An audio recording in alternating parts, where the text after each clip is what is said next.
1942 का साल भारत आजादी की आग में जल रहा था। हर गली, हर चौराहे पर सिर्फ एक ही सवाल गूंज रहा था, कब तक झेलेंगे ये अंग्रेजों की गुलामी। देश में भूख, गरीबी और अत्याचार की चादर फैली थी और अंग्रेजों के जुल्म हद से आगे निकल चुके थे। तभी एक बूढ़ा, दुबला, पतला आदमी गोल चश्मा पहने लाठी के सहारे मंच पर चढ़ता है। वो है मोहनदास करमचंद गांधी। उसकी आवाज धीमी है, लेकिन उसमें वो ताकत है जो लाखों दिलों को हिला दे, करेंगे या मरेंगे।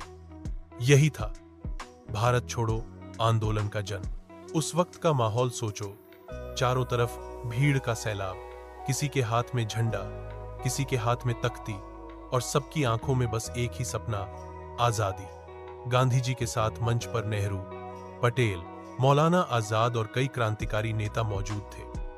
वो जानते थे कि ये लड़ाई आसान नहीं होगी, शायद इसमें जान भी जा सकती है। लेकिन जब अंग्रेज किसी देश की आत्मा को कुचल दे, तब डरने का सवाल ही नहीं उठता। 9 अगस्त 1942 मुंबई का गोवालिया टैंक मैदान, हजारों लोग इकट्ठा हुए हैं। गांधी जी बोलते हैं, ये हमारी अंतिम लड़ाई है, इसे जीत कर रहेंगे। भीड़ में एक गरीब किसान खड़ा है जिसकी आंखों में आंसू हैं। उसकी जमीन छिन गई है, बेटा जेल में है, और फिर भी उसकी आवाज सबसे ऊंची है, भारत छोड़ो। यही है वो पल जब पूरा देश एक साथ खड़ा हो गया। लेकिन अंग्रेज चुप कैसे रहते? उसी रात गांधी जी, नेहरू, पटेल सबको गिरफ्तार कर लिया गया। दिल्ली से लेकर गांव गांव तक दमन का तूफान चल पड़ा। लाठीचार्ज, गोलियां, जेलें भर दी गई। फिर भी आंदोलन रुका नहीं। अब ये लड़ाई नेताओं की नहीं, जनता की बन चुकी थी। गांव की औरतें, स्कूल के बच्चे, बूढ़े किसान सब सड़कों पर उतर आए। कोई डाकघर जला रहा था, कोई रेलवे ट्रैक उखाड़ रहा था। एक छोटा सा लड़का, उम्र बस 14 साल, पुलिस की लाठी खाते खाते भी झंडा पकड़े खड़ा है। वो गिरता है, उठता है और फिर झंडा ऊंचा कर देता है। सोचो, ये वो दौर था जब आजादी के लिए बच्चे भी अपने प्राण देने को तैयार थे। लेकिन ये लड़ाई तुरंत जीत नहीं मिली।